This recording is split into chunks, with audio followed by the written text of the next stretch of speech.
हमने पहले भाग में चर्चा कर ली थी कि भारतीय अर्थव्यवस्था में संसाधन पर्याप्त मात्रा में हैं और हमारे पास पूर्ण संभावना है कि हम अपने विकास के स्तर को ऊंचा ले जा सकते हैं, प्रति व्यक्ति आय और राष्ट्रीय आय के स्तर को और बढ़ा सकते हैं।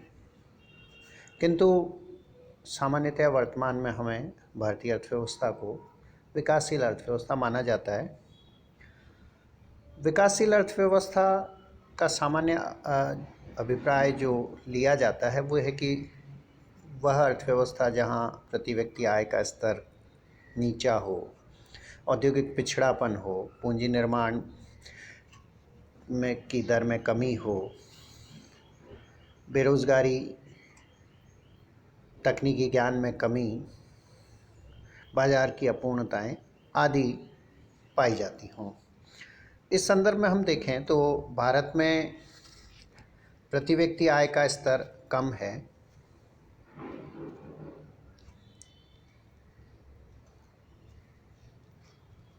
अन्य देशों की तुलना में, विकसित देशों की तुलना में हम देखें तो भारत की प्रति व्यक्ति आय बहुत कम है।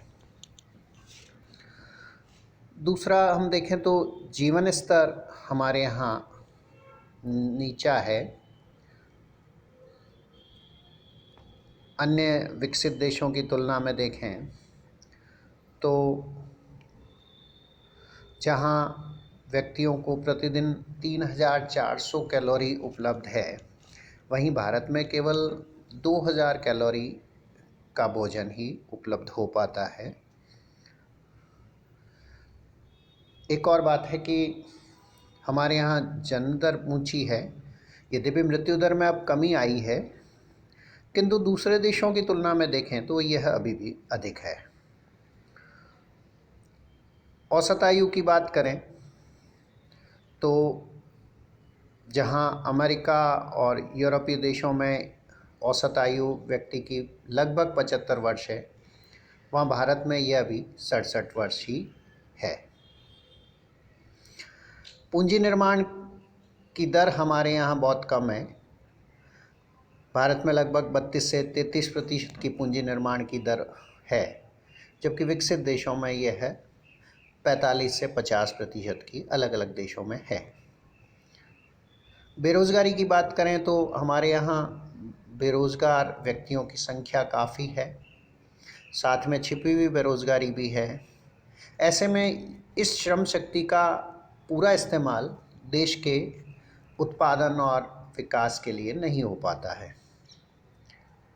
एक और है कि उत्पादन की हमारी जो तकनीक है वो पिछड़ी है। कृषि के संदर्भ में देखें तो भी परंपरागत कृषि अभी भी की जाती है, साथ ही यंत्रों का इस्तेमाल कम है।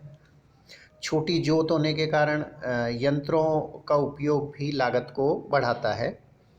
दूसरी ओर औद्योगिक क्षेत्र में भी देखें तो तकनीक अभी भी पुरानी इस्तेमाल हो रही है या पुरानी मशीनों का इस्तेमाल हो रहा है।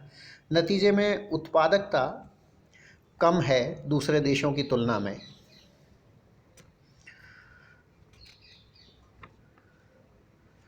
इसके बाद है कि बाज़ार की हमारे यहाँ अपूर्णताएं हैं।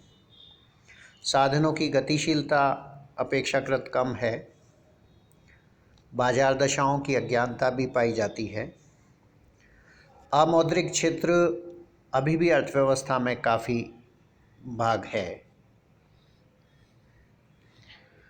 तकनीक और प्रौद्योगिकी का कमी है। यद्यपि हम आयात करते हैं तकनीक विभिन्न दूसरे देशों से, लेकिन तुलनात्मक रूप से हम पीछे हैं। इसके अलावा चूँकि विस्तृत भूभाग है हमारे यहाँ, तो अलग अलग प्राकृतिक प्रकोप की दशा भी हमें सामना करना होता है। कहीं तूफान है, कहीं बाढ़ है, कहीं अकाल की स्थिति है, और इन सब से किसी न किसी क्षेत्र में उत्पादन और उत्पादकता प्रभावित होती है और कुल आय को वह कम कर देती है। यातायात के साधनों में यद्यपि विस्तार हुआ है, ऊर्जा की क्षेत्र में भी हमने काफ़ी उत्पादन बढ़ाया है, किंतु आवश्यकता के अनुरूप अभी भी इसमें कमी है। जिस दर से औद्योगिकरण बढ़ा है, उस दर से ऊर्जा के पूर्ति में अभी और वृद्धि की आवश्यकता है। इसके अलावा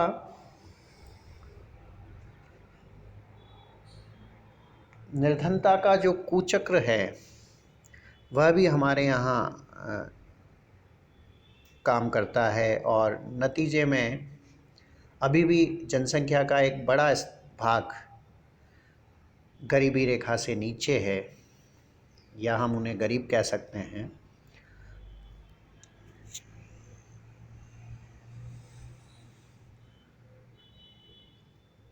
योजनाओं की क्रियान्विति के दौरान औद्योगिकरण बढ़ा है, लेकिन कई क्षेत्रों में औद्योगिक अशांति भी है, और तालाबंदी, हड़ताल आदि के कारण भी उत्पादन में कमी आती है। शिक्षा के क्षेत्र में हमने काफ़ी बढ़ोतरी की है, शिक्षा का स्तर बढ़ा है, शिक्षा सुविधाएं बहुत बड़ी हैं, लेकिन अभी भी औद्योगिक आवश्यकताओं को ध्यान में रखते हुए हम देखें तो वहाँ मांग और पूर्ति में असंतुलन है। ये कुछ बातें हैं जो कि भारतीय अर्थव्यवस्था को पीछे रखे हुए है, या जितनी राष्ट्रीय आय हमारी हो सकती है या प्रति व्यक्ति आय हो सकती है, उस स्तर तक अभी हम नहीं पहुँचे हैं, जबकि संसाधन हमारे पास हैं।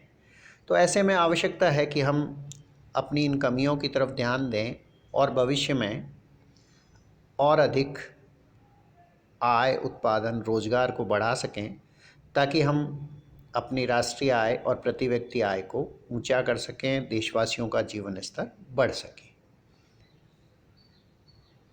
ये था भारतीय अर्थव्यवस्था का परिचय, और इसके बाद हम अलग अलग टॉपिक्स पर चर्चा करेंगे।